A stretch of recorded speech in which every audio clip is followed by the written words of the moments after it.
My name is Kai-Lung Hui. I'm currently the Senior Associate Dean of the School of Business and Management at the HKUST Business School. At the same time, concurrent with my school administrative appointment, I'm serving as the Academic Director of two EMBA programs. The first one is the Kellogg-HKUST EMBA Program, which is a joint EMBA program organized together with the Kellogg School of Business in the United States. And the other program is the HKUST EMBA program, which is our bilingual program targeting executives in the Greater China area.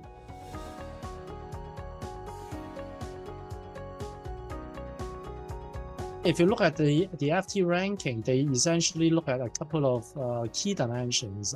I think what the media typically picks up is the students' salary and career, and I must say, this is just one side of the story.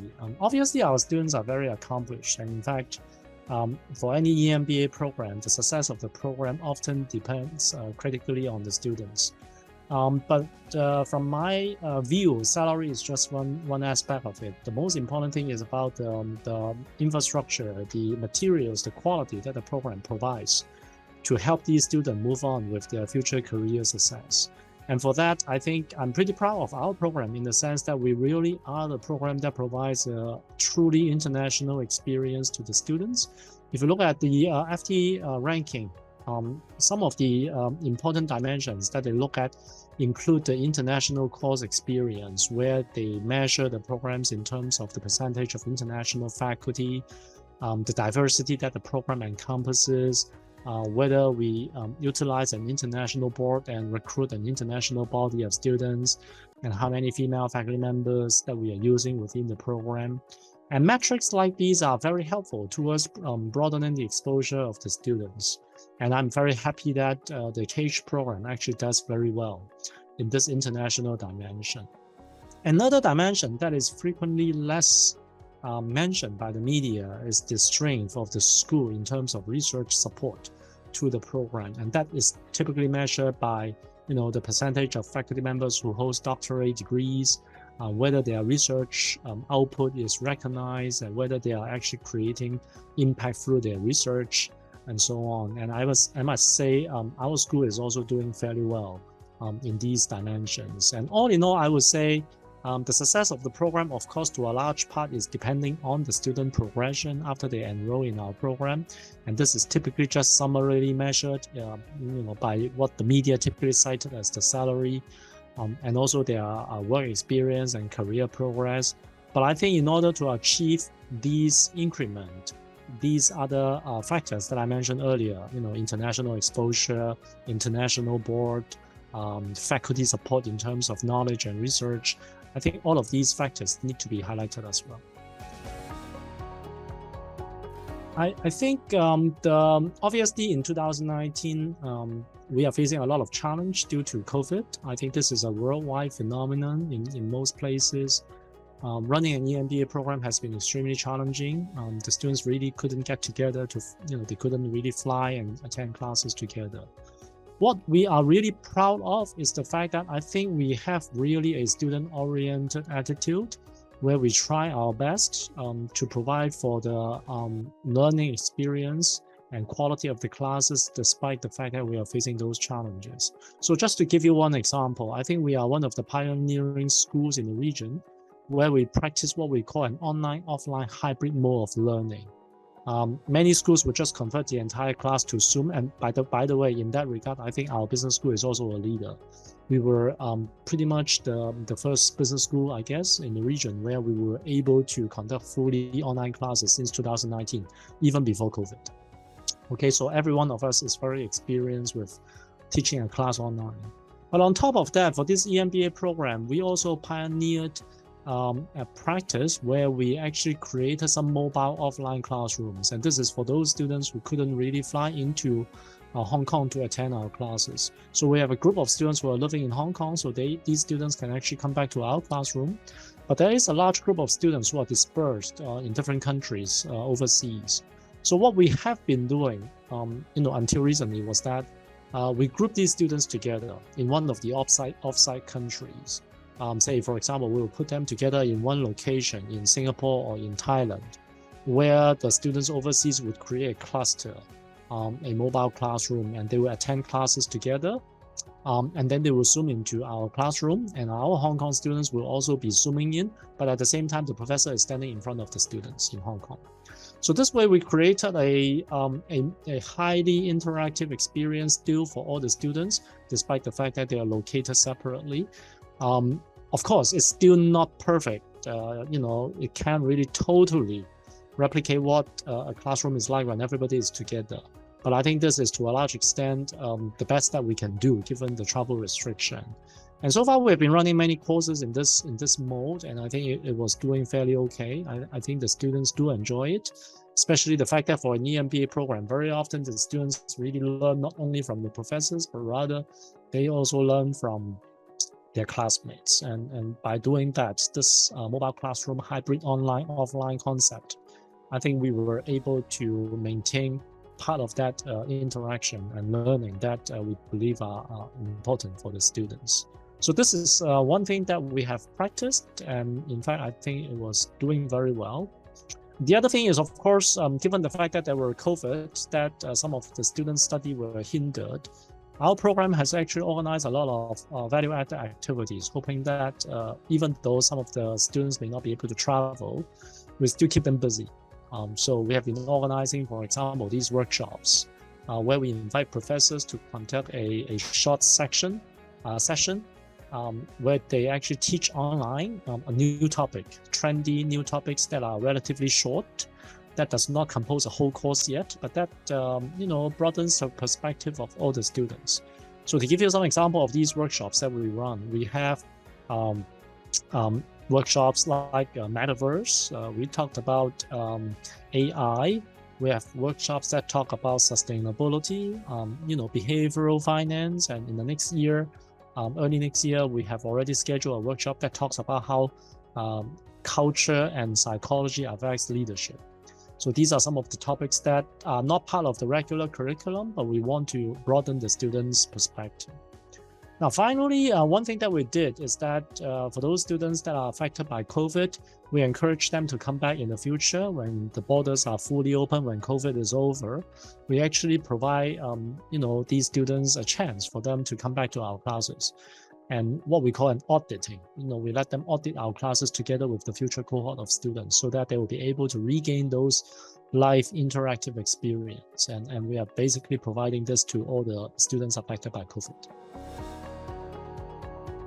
I think ranking obviously is a summary measure, right? A school wouldn't rank well if they have not done many of these support well.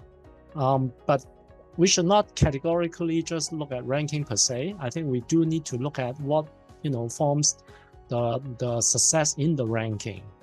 And for that, unfortunately, very often when the media pick up the news, they would look at some of the very easily observable metrics such as salary. Now, of course, this is true. In fact, KH has benefited a lot from our students' career success. But that is not really the cause, I think. Rather, that is the outcome. That is the consequence of what the program has been doing to help these students move forward. So the salary is an outcome after the program has provided all those benefits, right? Like, for example, the classes we schedule, the international exposure we provide, the close collaboration that we have with the Kellogg side, so that despite COVID, the students can still enjoy some global trips. And all of these complementary activities, our workshops, our faculty, I think all of these are the most important factor that ultimately drive up the ranking and drive up the salary of the students. So it is essential for them to look at, what these complementary activities are and whether they are really creating benefit for them if they foresee themselves to be joining the program. Another thing that is important is you really need to look at the character of the program. Is this program aligned with your personal interests and your personal character? So that is a motto that we keep sharing with our community, including new students. And that is, for the KH program, we emphasize our high impact and low ego leadership, where we hope our students are people who can come in, learn, and along the way in their career or in their other work, create an impact on other people without a strong ego. right? We want our students to be humble, because after all, at the end of the day, every one of us is just one of the many within the community. You can imagine in a successful program like KH, which is ranked, top in the world, we have a group of super strong students, right? Any one of them, when they come in, you don't really know who you are meeting. For all we know, some of these students are people who have led multinational corporations, hundreds or even thousands of employees, went through any kinds of turbulence and challenges. So you can't really be sure that you come in here and you can really be better than these other people, right? So we emphasize this high impact and low ego. We are here to learn, to work with each other, to collaborate. And at the end of the day, we share our impact without really attributing too much of it to our own personal character, right? So that's something that we emphasize a lot. So when a student looks for an EMBA program, they do need to make sure that they share the same value. Okay, sharing the same value, the same attribute as the program, I think is very important for the student to gain a positive experience out of the program. Otherwise, if you are a high ego person, you join an EMBA program, and all of a sudden you find that all of your classmates around you are also very strong, and then the dynamic may not be really that positive all of a sudden. So that may not fare very well for the students. So I guess alignment, finding the right character of the program will be important.